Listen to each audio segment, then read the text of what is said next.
অভিনেত্ৰী আইমী বৰুৱাৰ এইমাত্ৰ আহিল এক ভাল খবৰ। সুখৰ মাজতেও কান্দোনত ভাগি পৰিছে অসমৰ সম্পদগৰাকীৰ চিকিৎসাৰ খবৰত। ICUত ভৰ্তি অসমৰ গৌৰৱ, অসমৰ সম্পদগৰাকীৰ। নমস্কাৰ বন্ধু বান্ধৱীসকল, আপোনালোক সকলোকে আন্তৰিক স্বাগতম জনাইছোঁ আমাৰ চেনেলৰ অন্য এটা নতুন ভিডিঅ'লৈ। অভিনেত্ৰী আইমী বৰুৱাৰ আকৌ আহিল অতিকৈ এটা ভাল খবৰ। অসমৰ জনপ্ৰিয় অভিনেত্ৰী আইমী বৰুৱাৰ ভাল খবৰটো পাইছেনে? শুভেচ্ছাৰে উপচাই পেলাইছে অনুৰাগীসকলে অভিনেত্ৰী আইমী বৰুৱাক।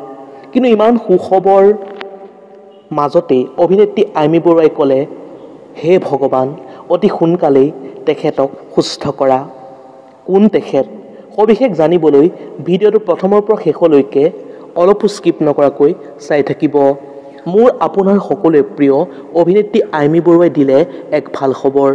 জনপ্ৰিয় অভিনেত্ৰী আইমী বৰুৱাই কয় যে অসমৰ কিছু কিছু অংশত চলি থকা এটা কুপ্ৰথাৰ বিৰুদ্ধে মাত মতা এগৰাকী নাৰী। তেখেত হ'ল আমাৰ সকলোৰে মৰমৰ অতি শ্ৰদ্ধাৰ বিৰুবালা বাইদেউ অৰ্থাৎ বিৰুবালা ৰাভা।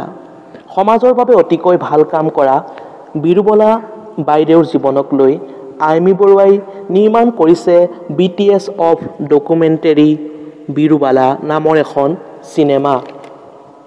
কিন্তু ইমানে সুখবৰৰ মাজতো অভিনেত্ৰী আইমী বৰুৱাই ক'লে, হে ভগৱান, তেখেতক সোনকালে সুস্থ কৰা।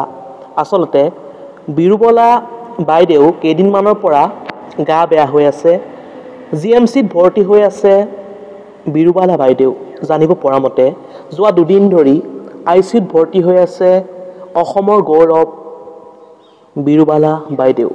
খবৰটো পাই সঁচাকৈ বহুত দুখ লাগিছে।